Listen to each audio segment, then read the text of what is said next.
अशफाक मिरहा नहीं आई नाश्ते के लिए। वो सब बैठे नाश्ता कर रहे थे कि इसके दादाजी को इसकी कमी महसूस हुई। मिरहा यूनिवर्सिटी में मास कम्युनिकेशन की स्टूडेंट्स थी और इस घर की इकलौती बेटी होने की वजह से सबकी लाडली भी। काजिम साहब चाहते थे इनकी इकलौती और लाडली पोती इनके होनहार अहद की दुल्हन बने। मिरहा भी बचपन से अपने ग्रे आंखों वाले कज़न के ख्वाब देखती थी, लेकिन अहद को कभी भी इसकी बेतकल्लुफ़ी पसंद नहीं रही थी। आई एम हेयर दादो। मिरहा मुस्कुराती हुई डाइनिंग टेबल तक आई। अहद ने एक नज़र इसे देखा, जो कि मगरबी लिबास में कहीं से भी मशरकी लड़की नहीं लग रही थी। इसने जीन्स के साथ शॉर्ट शर्ट पहनी थी, जो इसके घुटनों से काफ़ी ऊपर थी। मेकअप से ढका चेहरा। अहद ने कड़वा सा मुँह बनाया। वो चल के अहद के साथ वाली कुर्सी पर बैठी। अहद एकदम खड़ा हो गया। दादू दादी, मैं चलता हूँ, लेट हो रहा है। अहद, इतनी भी क्या जल्दी है, चले जाना, थोड़ी देर मेरे साथ तो बैठो। मिरहा इससे बेतकल्लुफ़ हुई। मिरहा, मैं लेट हो रहा हूँ, मेरे पास इतना टाइम नहीं है। काजिम साहब और सारे घर वाले जानते थे कि वो अहद को बचपन से पसंद करती है। अहद, बैठ जाओ बेटा। जब वो इतना कह रही है, दादी ने कहा तो वो बेबस होता बैठ गया था। इसका बस नहीं चल रहा था, यहाँ से भाग जाए। मिरहा के चेहरे पर मुस्कुराहट फैल गई। मिरहा काफ़ी खूबसूरत थी, लेकिन साथ ही साथ ज़िद्दी, घमंडी और इंतहा की बदतमीज़ भी। इसे अमीर बाप की बिगड़ी हुई औलाद कहा जाए तो गलत ना होगा। बस दादी, मैं सच में बहुत लेट हो रहा हूँ। उसके सब्र का पैमाना लबरेज हुआ। वो उठ खड़ा हुआ। वो जैसे ही जाने लगा, अशफाक साहब बोले, अहद बेटा, मिरहा को अगर तुम यूनिवर्सिटी छोड़ दो, वो उमर आज जल्दी चला गया, एक और बखेड़ा। वो जितना इससे दूर होने की कोशिश करता, वो इतना ही इससे चिपक जाती।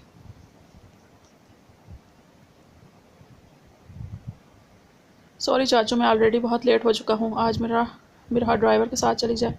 यह कहकर वो रुका नहीं और अपना बैग उठाता पोर्च में छुट चला गया। मिरहा इसके पीछे भागी। इसे बहुत गुस्सा आ रहा था। अहद, क्यों तुम मुझसे ऐसे भागते हो? वो इसका बाजू पकड़ते हुए पूछने लगी। इसके दिल में ठेस लगी थी अहद के इस रवैये से। Mirha, behave yourself. इसने बाजू से मिरहा का हाथ हटाया। इसे शदीद गुस्सा आ रहा था। अगर आज मिरहा की जगह कर कोई होता, कब का इसे दफन कर चुका होता। वो शुरू से ही अपनी पर्सनल स्पेस में किसी की मुदाखलत बर्दाश्त नहीं कर सकता था। अहद, तुम जानते हो मैं तुम्हें बचपन से पसंद करती हूँ, प्लीज़ मेरे साथ ऐसा मत करो। इसकी आंखों से आंसू निकल आए। अहद ने एक सांस हवा के सुपुर्द की। अहद को इसकी बोल्डनेस बिल्कुल पसंद नहीं थी। मिरहा, समझने की कोशिश करो।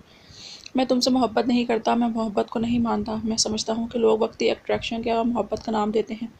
अगर इस दुनिया में वाकई मोहब्बत है, तो मैं इससे मोहब्बत करूँगा जो मुझे इस मोहब्बत का एहसास दिलाएगी, जिसे देख के मुझे लगेगा कि इसके बगैर मैं वजूद ही नहीं है। और जहाँ तक मुझे इतना पता है, मुझे ऐसा एहसास दिलाना नामुमकिन है, क्योंकि मेरे सीने में दिल नहीं पत्थर है। लेकिन मैं अगर तुम्हें अपनी मोहब्बत का एहसास दिलवा दूँ तो। मिरहा की आंखों में चमक आ गई। मिरहा, मैं और तुम पिछले 20 साल से साथ ही एक घर में रह रहे हैं। तुमने बहुत कोशिश की मेरे करीब आने की, लेकिन मोहब्बत तो दूर की बात, मेरे दिल में अपने लिए हमदर्दी भी नहीं जगा सकी। इसलिए अभी भी वक्त है, समझ जाओ, ये ना हो कि बाद में मुश्किल हो जाए। ये कहकर वो रुका नहीं और अपनी BMW में बैठा और जन से गाड़ी भगा ले गया। पीछे मिरहा ने अपने आंसू साफ किए। कोई बात नहीं अहद, दिखा दो जितनी बेमुरवती दिखानी है, लेकिन तुम मेरा जुनून बन चुके हो।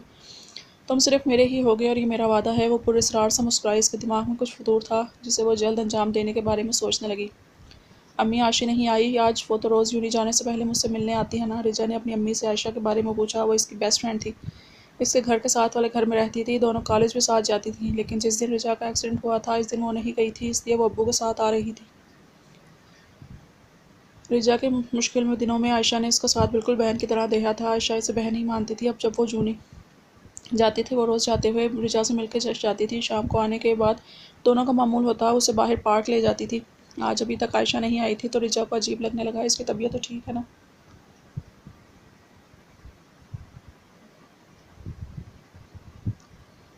क्या पता बेटा, इसे लेट हो रहा हो यूनिवर्सिटी में, इसलिए नहीं आई। शाम को आ जाएगी। अगर ना आई तो रोशान या रिदा के साथ इसे घर चले जाना, इसकी अम्मी ने कहा। तभी घर की घंटी बजी। लो आ गई आशी, अम्मी कहती हुई उठी और दरवाज़ा खोला तो सामने रिदा गंदे कपड़ों में खड़ी थी। वो हैरानगी से इसके हुलिये की तरफ देखने लगी। रिदा, तुम तो इंटरव्यू के लिए गई थी, और यह हुलिया क्या बना रखा है तुमने? इनकी आवाज़ सुन के रिजा भी हाथ पाँव मारती गिरती संभलती इन तक पहुंची थी। अम्मी, सब बताती हूँ, पहले अंदर तो आने दें। वो अंदर दाखिल हुई। रिजा इसकी तरफ लपक रही थी। वो लड़खड़ाई। इससे पहले वो गिरती, रिदा ने इसे पकड़ लिया आराम से। रिजा को लेकर छोटे से सहन में आई और इसे कुर्सी पर बिठा दिया। आप तो इंटरव्यू के लिए गई थी ना, और इतनी जल्दी कैसे वापस आ गई? हाँ रिदा, इतनी जल्दी वापस कैसे आ गई तुम, और ये तुम्हारे कपड़े गंदे कैसे हुए? अम्मी परेशानी से पूछने लगी। रिदा अपनी चादर साइड पर रखती हुई बोली, कुछ नहीं अम्मी, बस रास्ते में एक गाड़ी से टकरा गई, बस इसी चक्कर में कपड़े भी गंदे हो गए। वो लापरवाही से बोली। क्या तुम्हारा एक्सीडेंट हुआ है और तुम ऐसे बता रही हो कि जैसे कुछ हुआ ही ना हो? इसकी अम्मी परेशानी से इसकी तरफ बढ़ी। रिजा भी खड़ी हो गई। आपको कहीं चोट तो नहीं लगी ना? रिदा इस तक आई थी। नहीं मेरी जान, मुझे कुछ नहीं हुआ, तुम फिक्र मत करो, मैं बिल्कुल ठीक हूँ। इसने रिजा को तसल्ली दी।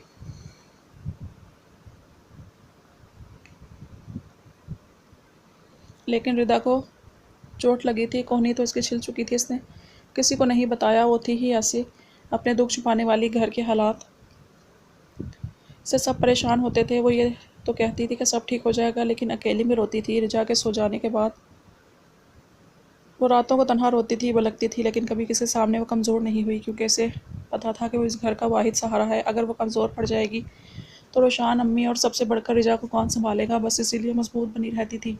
अम्मी चाय बना दे मेरे और आप ही के लिए, आज इतने दिनों बाद आप ही घर पे हैं, तो क्यों ना हम लोग साथ चाय पिए। रिजा ने अम्मी को चाय का कहा। रिदा अंदर चली गई, चेंज करके बाहर आई। अम्मी आज तो इंटरव्यू के लिए लेट हो गई, परसों फिर है, आज की तरह बस कुछ ना हो। वो बाहर आते हुए अम्मी से मुखातिब हुई, जो किचन में चाय बना रही थी। वैसे आप ही, आपने कुछ से कुछ कहा नहीं? रिजा को तजस्सुस हो रहा था। किससे? रिदा ने हैरानगी से पूछा। अरे वही जिसकी गाड़ी से आपका एक्सीडेंट हुआ। अच्छा वो? नहीं तो असल में गलती मेरी ही थी, मैंने नहीं देखा। रिदा ने अपनी गलती का एतराफ़ किया, लेकिन गलती दोनों की थी। शक्ल से मुझे काफ़ी डिसेंट इंसान लग रहा था। रिदा इसके बारे में सोचते हुए बोली। आप ही किसके बारे में बात कर रही हो तुम? यार इसी के बारे में जिसकी गाड़ी से एक्सीडेंट हुआ है। खैर छोड़ो, वह सर झटकती हुई बोली। अहद मगरूराना चाल चलता अभी ऑफिस में दाखिल हुआ। सारा स्टाफ इसे सलाम कर रहा था। वो सर हिलाता अंदर दाखिल हुआ। आज इसका पहला दिन था। इसकी शख्सियत में इतना दबदबा था कि कोई नज़र उठा के देख नहीं सकता था।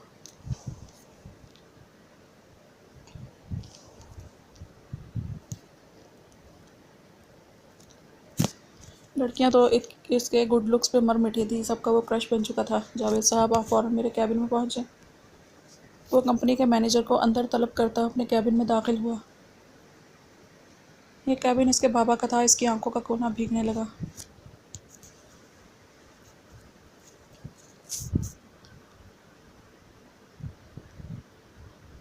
इसने खुद पे काबू पाया। वो खुद को मजबूत करता अपने बाबा की चेयर पर बैठ गया। अलग एहसास हो रहा था। वो बहुत खुश था। जावेद साहब इजाज़त लेके अंदर दाखिल हुए। जावेद साहब मुझे तमाम प्रोजेक्ट्स की सारी फाइल्स, सारे स्टाफ की लिस्ट, इनकी परफॉर्मेंस, बिजनेस पार्टनर्स और अकाउंट की लिस्ट, कितना प्रॉफिट हुआ है और कितना लॉस, कितना कबन हुआ, सब 5 बजे तक सब रिपोर्ट मेरे टेबल पे होनी चाहिए। Now get back to your work. इससे कंपनी के सारे कवायद चाहिए थे। जावेद साहब हैरानगी से सर हिलाते बाहर जाने लगे। जो काम आहद ने कहा था इसके लिए काफ़ी वक्त चाहिए था। और हाँ, न्यूज़पेपर में ऐड दे दीजिए, मुझे एक काबिल और ज़िम्मेदार सेक्रेटरी की ज़रूरत है। वो इन्हें ऑर्डर देने लगा। ओके सर, वो यह कहकर बाहर चले गए। वो लैपटॉप पे कुछ काम करने लगा कि अचानक इसके कैबिन का दरवाज़ा खुला। वो आंधी तूफान बना अंदर दाखिल हुआ। अहद यार फ़ोन क्यों नहीं उठा रहा था? वो आते ही शुरू हुआ। अहद को पता था ये कौन हो सकता है। इतनी हिम्मत इसका दोस्त ही कर सकता था। काम डाउन, मेरा फ़ोन साइलेंट था इसलिए देखा नहीं। वो मसरूफ़ अंदाज पे लैपटॉप पे कुछ काम टाइप कर रहा था। हाँ, इंसान मर जाए तो कॉल मत रिसीव करना। वो गुस्से से इससे मुखातिब हुआ। वो बेजार होकर इसकी सारी बातें सुन रहा था। अहद का काम जारी था। हैदर अब ये ज़्यादा हो रहा है। अहद अबरू चुका के बोला, तुझे पता है तेरी वजह से मेरे हाथों एक एक्सीडेंट होते होते बचा है, वो भी इतनी हसीन लड़की का। हैदर की आंखों के आगे रिदा का मासूम सरापा लहराया। इसके चेहरे पर मुस्कुराहट फैल गई। ये मासूफ हैदर यासीन है, बिजनेसमैन यासीन मलिक का बेटा, जो अहद के वालिदैन साहब के दोस्त थे। इसलिए दोनों बचपन के दोस्त थे। लेकिन अहद जितना संजीदा मिजाज था, हैदर इतना ही शौक मिजाज था। ये भी कह सकते हैं एक नंबर का फ्लर्ट था, लेकिन कभी किस लड़की को चीट नहीं किया इसने। इसकी ज़िंदगी में काफ़ी लड़कियां आई थी, लेकिन रिदा के लिए दिल ने जो महसूस किया था वो किसी के लिए महसूस नहीं किया। हैदर ने अहद के साथ पार्टनरशिप की थी। हैदर भी इस अहद के काफ़ी हैंडसम था। वो काफ़ी एलिगेंट पर्सनैलिटी का मालिक था, बस थोड़ा सा शरारती, और इसकी फेवरेट का भी अहद को जज करना थी। अहद अपनी संजीदा तबीयत की वजह से इसकी बचकाना हरकतों से काफ़ी तंग होता था, और यही हैदर साहब चाहते थे। मेरी वजह से? वो कैसे? ज़रा बस आप बताना पसंद करेंगे आप मिस्टर हैदर यासीन? वो इसे घूरने लगा। हैदर कुर्सी पर बैठ गया। मैं तुझे कॉल कर रहा था तो नज़र हट गई सामने से। तो पागल है, ड्राइविंग के दौरान कॉल कर रहा था। वो इसे डांटने लगा। यार मैं क्या करता, घर से निकलने से पहले कोई तुझे 20 कॉल्स कर चुका था। मुझे लगा अब तू शायद रिसीव कर ले। वैसे एक बात बताऊं, अहद वो लड़की बहुत प्यारी थी। वो खोए खोए अंदाज में रिदा को याद करने लगा। रिदा तो जैसे इसके दिल में घर कर गई थी। हैदर तुझे हर लड़की ही प्यारी लगती है, कोई नई बात नहीं है। वो लापरवाही से बोला। नहीं यार अहद, ये कुछ खास लगी। मेरे दिल को मुस्कुराने पर मजबूर हो गया। आज मैं दूसरे रास्ते से आया था। तुझे तो पता है ना, कराची का ट्रैफिक इसने रश से बचने के लिए दूसरा रास्ता लिया। वहीं कहीं रहती होंगी मिस रिदा। इसने अहद को बताया, आखिर में इसका नाम लिया। दरअसल हैदर ने इसके डॉक्यूमेंट्स उठाते वक्त इसका नाम देख लिया था। इसके चेहरे से मुस्कुराहट जा ही नहीं रही थी। खैर छोड़ो ये सब बातें, ये बता मुझे कॉल क्यों कर रहा था? हाँ, वो तूने मुझे कहा था ना इंस्पेक्टर से बात करने के लिए। आपकी बात हैदर संजीदा था, क्योंकि बात इतनी ही संजीदा थी। तो फिर अहद एकदम सीधा हुआ और हैदर से तजस्सुस से पूछने लगा कि यार इंस्पेक्टर ने तेरे बाबा मामा के एक्सीडेंट वाला केस रीओपन कर दिया है और इन्वेस्टिगेशन जारी है, लेकिन अहद का एक्सीडेंट हुआ था ना, तो फिर तूने केस रीओपन क्यों करवाया है? हैदर, मेरे माँ बाबा का एक्सीडेंट नहीं हुआ था, ये प्री प्लान मर्डर था जिसे बाद में एक्सीडेंट का नाम दे दिया गया था। वो खुद पे काबू पाने की कोशिश करने लगा। इसकी ज़िंदगी का सबसे बड़ा दुख यही था। तो गुस्से से इसके चेहरे का रंग सुर्ख हो रहा था। इसने हाथों की मुट्ठियाँ बना के खुद पे कंट्रोल करने की कोशिश कर रहा था। तुझे कैसे पता, और तुझे कातिल के बारे में पता है क्या? हैदर को हैरानगी थी कि इसके दोस्त ने इतने राज अपने अंदर दफन कर रखे हैं। बस मुझे पता है, और जहाँ तक बात कातिल की है वो बहुत जल्द सलाखों के पीछे होगा। इसे मैं अपने माँ बाबा की कत्ल की सज़ा दिलवा कर रहूँगा। इतने साल वो जो आज़ाद घूमता रहा है ना, इसकी आज़ादी के दिन अब बहुत जल्द ख़त्म होने वाले हैं। बहुत जल्द मैं अपने पेरेंट्स को इंसाफ दिलवाऊँगा। वो लाल चेहरा लिए हैदर को सब बता रहा था। अपने अंदर का गुबार निकालने की कोशिश करने लगा। आज तक वो इतना दुख अपने अंदर लिए बैठा रहा, कभी किसी के सामने अपना दुख जाहिर नहीं किया।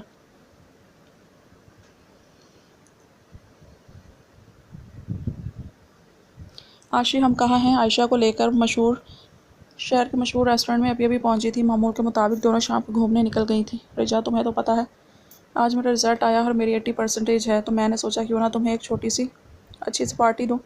रिचा जवाब में मुस्कुरा दी। पर आशी, हम कहाँ हैं? कुछ पता चला?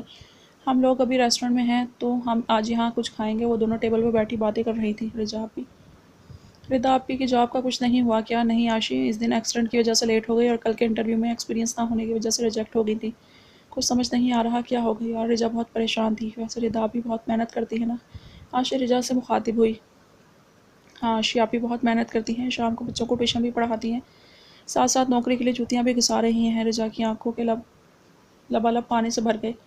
वो अपनी आप ही से बहुत मोहब्बत करती थी। बस अल्लाह बेहतर करे, आप कुछ ऑर्डर करें। आशी के कहने पर रिजा ने इस बात में सर हिलाया। हैदर तो मीटिंग ऑफिस में अरेंज नहीं करवा सकता था क्या? अहद ड्राइविंग कर रहा था, इस वक्त झंझलाहट का शिकार था। वो दोनों इस वक्त रेस्टोरेंट जा रहे थे। देख अहद, तुझे अभी ऑफिस ज्वाइन किए हुए सिर्फ 3 दिन हुए हैं। ये हमारे नए क्लाइंट हैं। अगर ये प्रोजेक्ट आज हमें मिल जाए तो हमें बहुत प्रॉफिट होगा, इसलिए मैंने इन्हें रेस्टोरेंट बुलाया है। इन पे अच्छा इंप्रेशन पड़ेगा। हैदर की बातों में दम था, इसलिए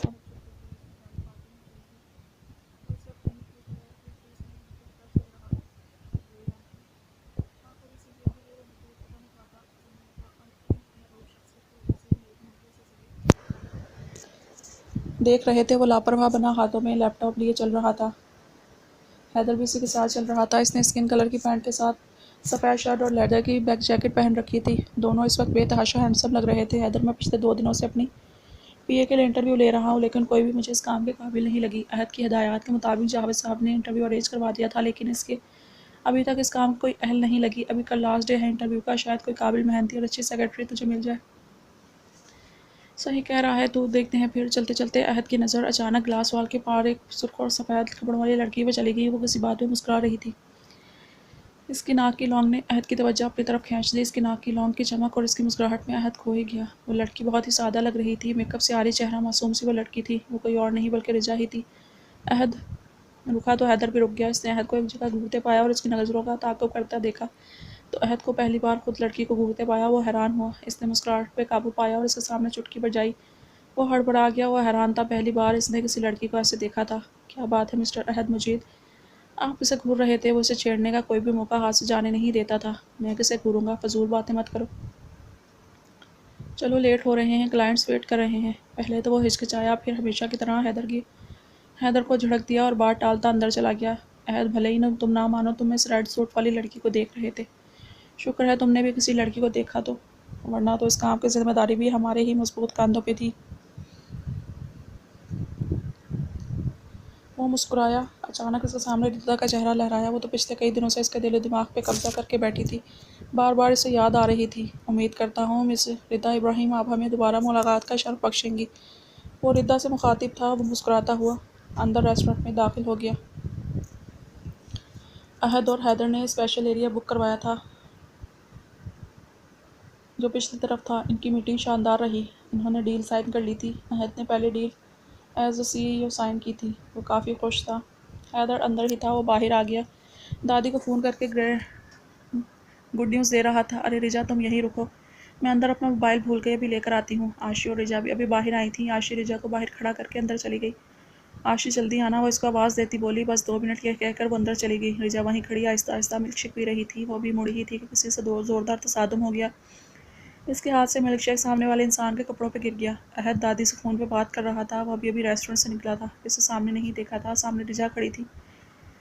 इस टक्कर से सारा मिल्कशेक इसके ऊपर गिर गया। वो गुस्से में आ गया। इसने फ़ोन रखा। I am so sorry. रिजा ने फ़ौरन माफ़ी मांगी। सॉरी माई फूड, सारा ड्रेस ख़राब कर दिया और अब सॉरी बोल रही हो। वो अपने कपड़े साफ करता बोल रहा था। इसकी आवाज़ से लग रहा था वो काफ़ी गुस्से में है। इसके कपड़ों पे साफ दाग नजर आ रहा था। प्लीज़ मुझे माफ़ कर दीजिए, मैंने जानबूझ के नहीं किया। अंधी हो क्या, देख के नहीं चल सकती? सारा ड्रेस ख़राब कर दिया, ऊपर से बहाने बना रही हो। पता नहीं कहाँ कहाँ से आ जाते हैं ऐसे लोग। वो इस पे गरज रहा था। इतने हैदर भी वहाँ आ गया। वो जानता था कि अहद कितना सफाई पसंद है। इसने सारी बातें सुन ली थी। अंधी वाली बात पे रिजा की आंखों में आंसू आ गए थे। एक आंसू इसकी आंख से लड़ी की सूरत में निकला। आशी ने भी अहद की बात सुन ली थी। अहद ने जैसे ही सामने देखा तो वही लड़की थी जिसमें वो खोसा गया था, और इस पर वो इतना गुस्सा कर गया इसने देखा ही नहीं।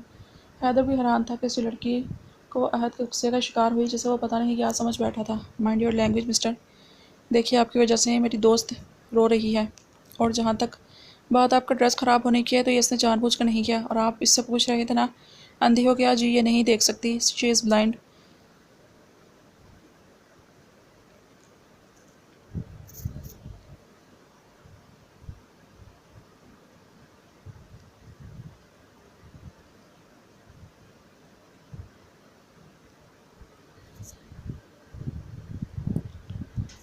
आशी की बात पे अहद और हैदर दोनों को झटका लगा। दोनों को बिल्कुल महसूस नहीं हुआ कि रिजा अंधी है। छोड़ो ना आशी, मुझे ऐसे रवैयों की आदत हो चुकी है। चलो चलते हैं, काफ़ी देर हो चुकी है। आप भी और अम्मी इंतज़ार कर रही होंगी।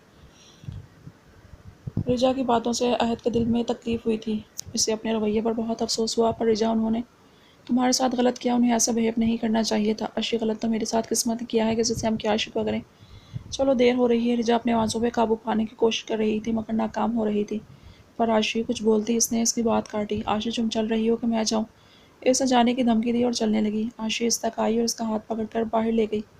दोनों टैक्सी में बैठ गईं। अहद को टैक्सी खुद से दूर जाती नजर आई। अहद अभी भी शॉक में था। वो समझता था इसने इस दुनिया में बहुत से दुख देखे हैं, लेकिन इस लड़की ने बहुत कुछ गमों का सामना नहीं किया था। माजूरी का टैग लगा था इस लड़की पे। वो अपने रवैये पे बहुत दुखी था। अहद, वैसे तूने बहुत गलत किया इसके साथ बगैर देखे। जाने तूने इससे इतनी बातें सुना दी। वैसे अहद अपने गुस्से पर काबू पा ले तो इससे पहले किसी बड़ी मुश्किल में पड़ जाए। वो ये कहता गाड़ी की तरफ चला गया और अहद को मजीद शर्मिंदा कर गया था। सारी रात अहद इसके बारे में सोचता रहा, पता नहीं क्यों, लेकिन इसके आंसू बार बार याद आ रहे थे। इसकी नाक की लौंग की चमक इसकी आंखों को चमका रही थी।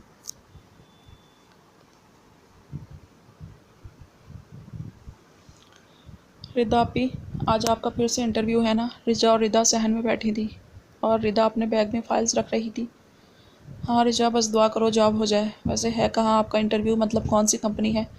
रिजा ने पूछा। रिजा ने कल वाली बात किसी को नहीं बताई थी और आशी को भी मना कर दिया था। इसे अहद के अल्फाज ने बहुत तकलीफ दी थी, लेकिन हमेशा की तरह बर्दाश्त कर गई। क्या करती, इसे पिछले 3 सालों से यही रवैये तो मिल रहे थे। कितनों से लड़ती पड़, बस इसलिए चुप ही रही।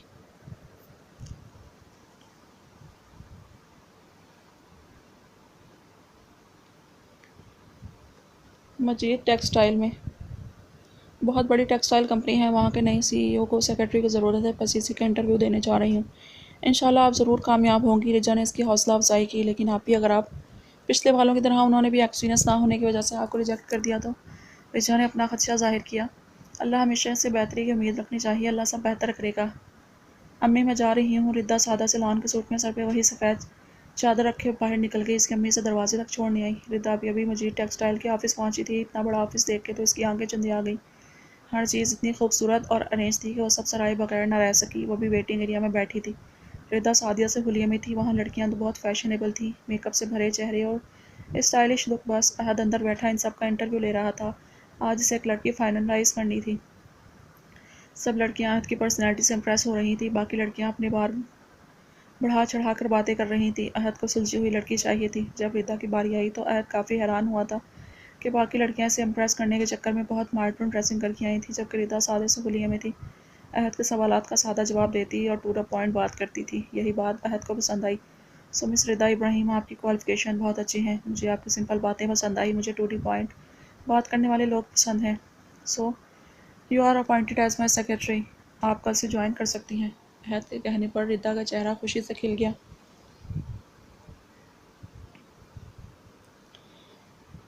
Thank you so much sir, आप रिसेप्शन से अपना अपॉइंटमेंट लेटर ले सकती हैं, अहद अपने बारोब अंदाज में बोला।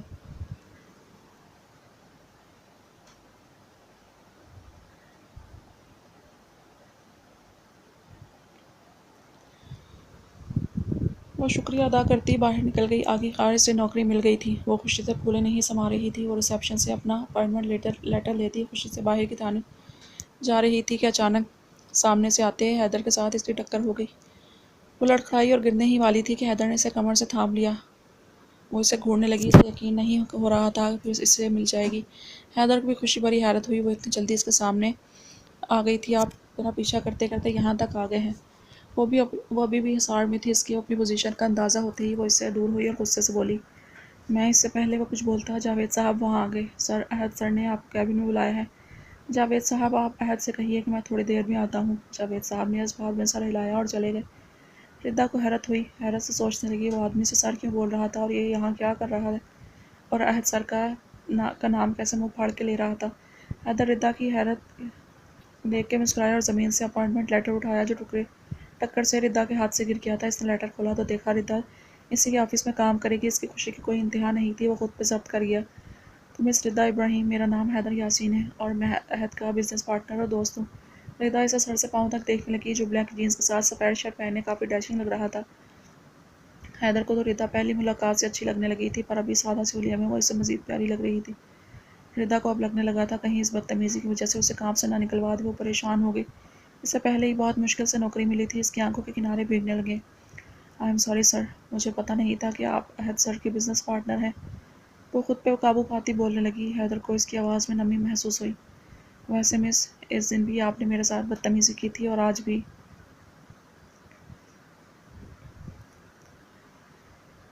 मुझे माफ़ कर दीजिए सर, प्लीज़ मुझे नौकरी से मत निकलवाइएगा। मुझे बहुत मुश्किल से ये जॉब मिली है।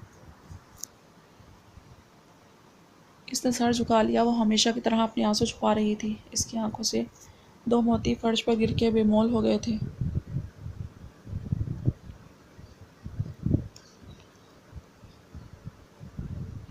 ये बात हैदर की आंखों से छुपी नहीं रह सकी थी। इसे वाकई इसके आंसू से तकलीफ़ हुई थी। रिदा ने फ़ौरन अपने आंसू साफ किए। इससे पहले कि वो कुछ कहता, इसका फ़ोन बजा। अहद का फ़ोन था। इसने उठा लिया और अहद इसे अर्जेंटली बुला रहा था। वो जाने लगा और मुड़ के रिदा से मुखातिब हुआ, मिस रिदा, फ़िक्र मत कीजिए, मैं चाह के भी आपको तकलीफ़ नहीं दे सकता। मैं आपको जॉब से नहीं निकलवाऊंगा। हैदर की बात रिदा को समझ नहीं आई, लेकिन इसने सच शुक्र किया कि वो इसे नौकरी से नहीं निकलवा रहा था। हैदर ढके छुपे अल्फाज में अपने दिल के बोल बोल गया था, पर रिदा की तो समझ से बाला तर था।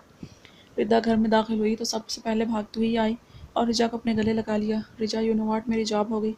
अब तुम्हारा इलाज होगा, तुम फिर से देखने लगोगी। वो इसका चेहरा हाथों में लिए मोहब्बत से बोली, सच आप ही, आपकी नौकरी पक्की हो गई। रिजा भी बहुत खुश थी। अम्मी, सुना आपने, रिदा आपी की नौकरी हो गई। वह खुशी से अपनी अम्मी को बताने लगी। रिदा पहले ही अम्मी को सब फ़ोन करके बता चुकी थी। वो मुस्कुरा रही थी।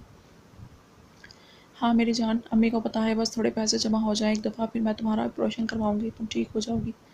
रिता को बस रिजा के ठीक होने की ख्वाहिश थी। वो चाहती थी कि इसकी बहन दुनिया के हसीन रंग देखे। इंशाल्लाह बेटा, इनकी अम्मी बोली। वैसे आप ही, आपके बॉस का नाम क्या है? मेरे बॉस का नाम अहद मुजीद है। मुजीद शायद इनके दादा का नाम था, जिनके नाम पे कंपनी का नाम है। रिदा की बात पर रिजा ने मुस्कुराने लगी। इनकी अम्मी बाहर चली गई। वो किचन में कुछ काम कर रही थी। वो रिदा और रिजा के लिए चाय बनाने चली गई। तुम्हें पता है रिजा, जिस इंसान की गाड़ी से मेरा एक्सीडेंट होने वाला था, वो मिला मुझे ऑफिस में वहाँ। रिदा रिजा को बताने लगी। रिजा को काफ़ी हैरत हुई।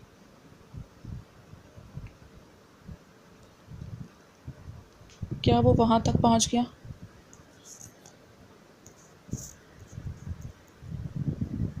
पहले मुझे भी यही लगा, लेकिन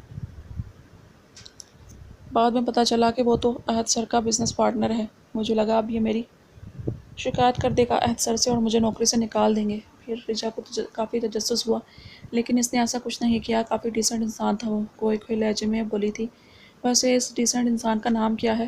रिजा मज़ीद तहकीकात करने लगी। क्या नाम था? हाँ हाँ, हैदर यासीन। चलो छोड़ो इन बातों को, बताओ ट्रीट कब दे रही हैं? बहुत जल्द ही। रिदा और रिजा इधर उधर की बातें करने लगी। इतने में रामीन बेगम चाय लेके आ गई। रिदा ने रिजा के बारे में काफ़ी कुछ सोच रखा था, लेकिन किस्मत ने इसके बारे में कुछ और ही लिख रखा था, और ख़ुद रिदा के बारे में भी।